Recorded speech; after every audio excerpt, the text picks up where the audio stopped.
actually going to do is take you through the process of lost wax casting, which is a process that I use quite extensively in my work. Whilst it's a semi-industrial process, it does have a long and interesting history. It goes back probably 5,000 years BC.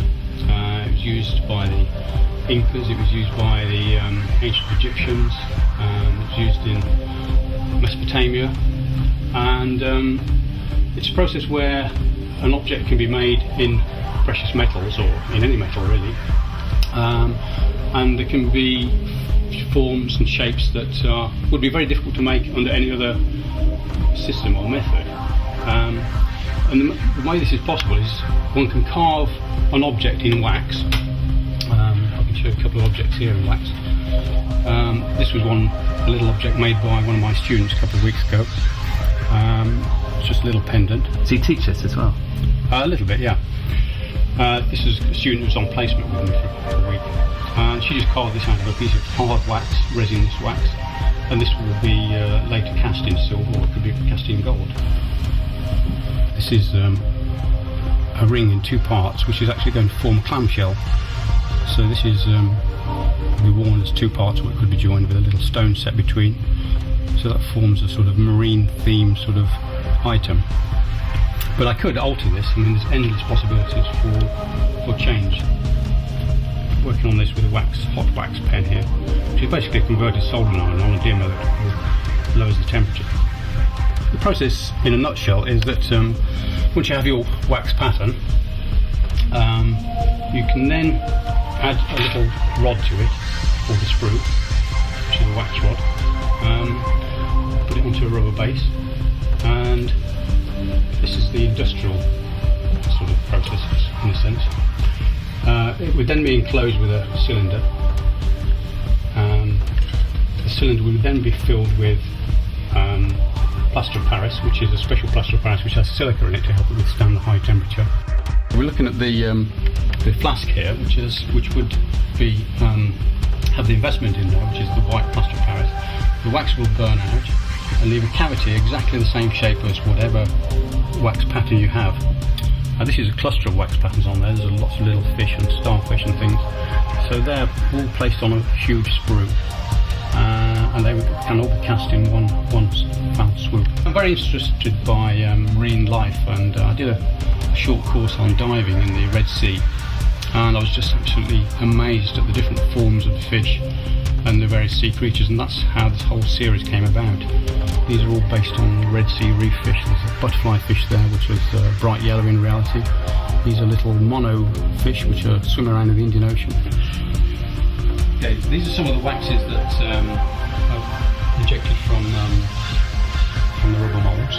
These are again the Red Sea fish theme. These are little waxes of barracudas. These are all individually hand carved initially for the master pattern, and whilst I'm using the same components, I can actually make up endless permutations of necklaces or different items. Okay, this one is one I particularly like. This is all in 18 karat gold, and it's on a very, very lovely turquoise stone, which is not the really blue turquoise. It's a sort of mottled greeny, browny turquoise, which I prefer because it's sort of reminiscent of the marine environment, I suppose, the colours of the sea would get. And the gold components are left in a raw gold state. They're not highly polished. So it looks almost like 22 karat gold. It's actually 18 karat gold, but it's got this raw feel to it, which is again sort of the sort of thing you would dig out of an Egyptian tomb, sort of that sort of feel. And again, this has come from the Egyptian trip that I made to the Red Sea. This is a little fragment of the head of Nefertiti, the sort of fossil type of item that you might find at the bottom of the Red Sea. These are some of the first things I started making. These little tree frogs. It's one of the first models I made, and I subsequently became known as the Frogman as a result, because I made quite a few of these in silver and in different sorts of golds. Again, the eyes can be set with little semi-precious stones or rubies. My father wore one for years in his trilby hat. That was inspired by a Chinese festival dragon that I saw dancing in the street. The eyes in there are cornelian, little cornelian beads, but again they can be any stone you wish. Rubies. You can make it to a budget, thank you. Yes. This can be used as a wedding ring. I've deliberately made it flat on one side, as you can see there. And it's more wrinkled and curvy on the other side. This would allow us to put another band next to it that would act as a wedding engagement ring. It started when I was a young boy, I suppose, about 14. I started making jewellery from bits of old cutlery and bits of copper pipe, really, I think. And it just continued from making the usual Airfix kits and things I did when I was a young boy. I made my mum a ring out of an old spoon handle. I think it was maybe a silver spoon, and cut it up and I think I put a little piece of ebony, an old piano key. I made a stone out of an old piano key, and that's how I started up. That was the first opening, I think. Then I went to college, went to art college, went to Whimsical College of Art, which was a great experience, and stayed in London ever since. I got 5 or 6 jobs with completely unrelated activities. I was an engineer for some time, as an installation engineer. I worked in a day centre for the mentally ill and ran a workshop for them for a couple of years. I worked at Royal College of Art as a sort of technical instructor. And then I sort of decided that I wanted to really go back to jewellery, and that's when I left that job and I set myself up as a jeweller. So I just wanted to show the concept of these stacking rings that I make. These are what I'm probably best known for at the moment is these rings that are worn in combinations. So these are all various rings that you can use to put together in different combinations. These are these sort of end cheeks or bookends, if you like, of the assembly.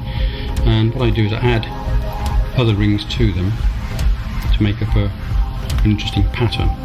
So those are some very fine waves in 18 karat gold. There's also this red 9 karat gold, which is a very red colour. Put them all together, and this is how they're actually worn, like this, as a group. So this is the one I've been wearing for years. That gives you an idea of one that's been worn for years. There's 2 or 3 here we took from fossilised corals. These are direct impressions from the actual surface of the coral itself. This is cross pattern. This is almost like a watery pattern, and this is the sort of cell structure you would see on a coral. And these were inspired by coral, these sort of pierced bands, which are in 18 karat gold. We can rearrange them or add extra bands to the collection or take bands away from the collection, and so you've got a constantly fluctuating collection.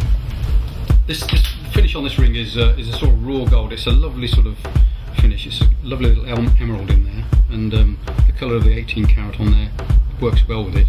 But it's very difficult to actually get this finish in a sense, not from a technical point of view, but from a sort of process sort of point of view. Because you're taught in college to finish things very nicely and then put a polish on them and make it very accurate. But you then spend the rest of your life trying to get over that sort of teaching in a sense, and which work much more in a freer way.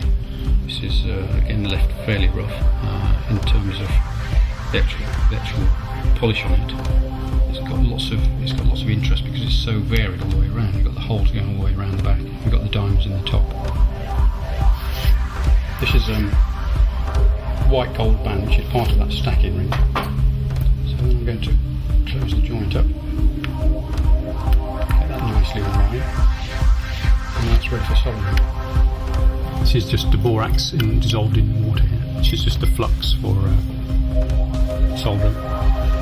So I'm just going to put some flux in there just to reduce the oxidisation. This is a piece of solder. I'm just going to snip a little bit off with these end cutters, and just a little pallium there. This is the piece that's going to join the ring together. So I'm just going to place that there. Okay. So I'll heat this up. The flux will just bubble up and dry up, but it will still protect the metal from oxides. And put a bit of solder on there.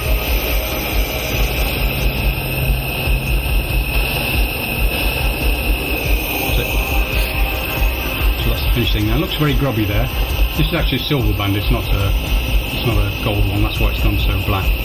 You can see the oxide there and the flux residues there. So now what I'm going to do is drop that in the pickle, which is actually a dilute solution of sulfuric acid in water. Just drop that in there, and that will get rid of the oxides on the metal. I'm just going to dip this in the water, wash the acid off, and dry it on a bit of tissue. And that's a basic soldering operation. Now, what I've just decided here is that you need to file a little hollow underneath that setting so it sits comfortably on this curved surface here. It's usually quite a fine file. I use something a bit coarser, but anyway, it'll be there. What do you do with all the gold dust? It falls into this tray here. That's my pension, you can see there. Well, there's a lot of dosh in there. Beats the bank, doesn't it? Okay, it's melted onto the shank.